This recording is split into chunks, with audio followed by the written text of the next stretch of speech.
to the poll workers and the local elite. And the fight for our country is always worth it. It is always worth it. Well, the big thing to point to, and I think there's going to be a lot of introspection and finger pointing among Democrats, is how they went about selecting their nominee. It was not conventional, to say the least, to stand behind effectively an uncontested primary season behind an incumbent president who then you abandon at the final hour and replace with the vice president who was the natural pick in some ways, but there wasn't so much as a moment of introspection between him stepping down and the party rallying behind her, even though in 2020 she ran what was widely regarded as a lackluster campaign. And it isn't clear what her core kind of base of supporters, what it looks like. And I think there'll be a lot of, as I said, a lot of finger pointing about not just towards people, but also towards process. Just how was this allowed to happen? And what needs to happen going further to avoid this catastrophe from Democrats' point of view.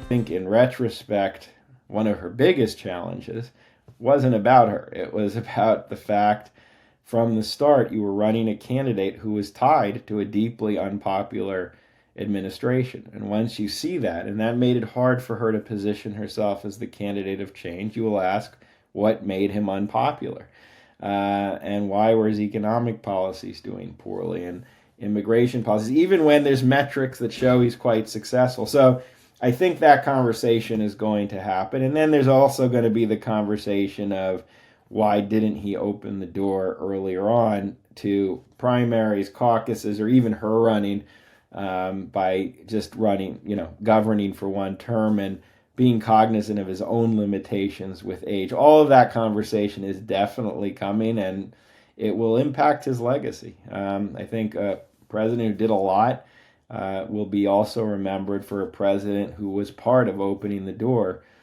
to what many Democrats consider a pretty radical conservative regime.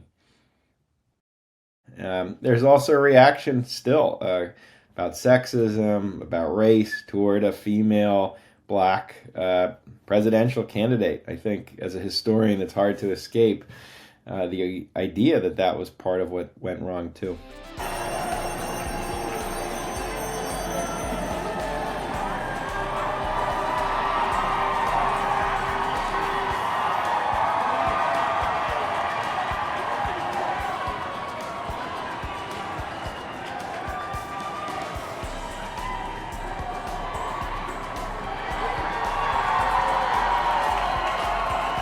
Yeah, I mean, I actually think in retrospect her campaign was pretty strong and pretty flawless, and within a short amount of time, and dealing with the fact she was running as part of an administration that was deeply unpopular. The way that all came together, and I don't think there were many mistakes, I think overall wasn't her campaign.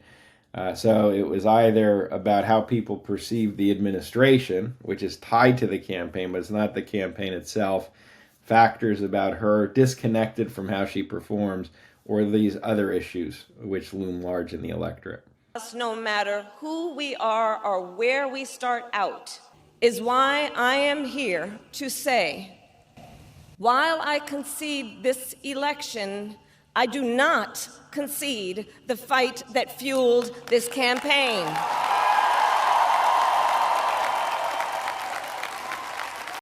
Some people who lose become pariahs within their party, and the party doesn't want to have anything to do with them or feature them, at least, for fear it will cause them political fallout. You've had failed candidates who disappear. Michael Dukakis in 1988 is an example.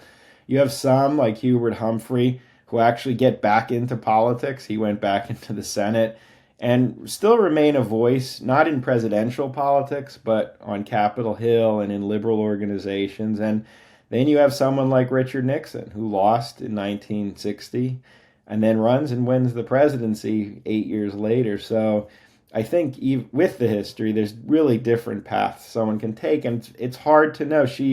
I do think, I mean, a lot of Democrats are going to be very angry right now and frustrated, and they will look at her as part of the problem that unfolded. But I think a lot also feel she ran a pretty formidable campaign and emerged as an interesting figure that the Democrats don't clearly have someone comparable. So I don't think it's inevitable she kind of fades away from the political scene. I think just politically, in terms of the short term, I do think a lot of Democrats are going to think that way. They will not entirely blame her for how this unfolded. And all you need to do is look at the early exit polls, which were showing kind of very deep disapproval, not for her, but for Biden, and disapproval with the state of the country. And when you have polls like that, which are about the incumbent, which is not her, she's not the president, I think it's hard not to see how she was tied down in many ways by his reputation. And you could imagine her running in a different configuration than 2020 or 2024, where given what she did and how far she got the numbers really quickly from where they had fallen, she could be stronger. So there's ways in which she can remake herself. Will she? I don't know. But I can see a path.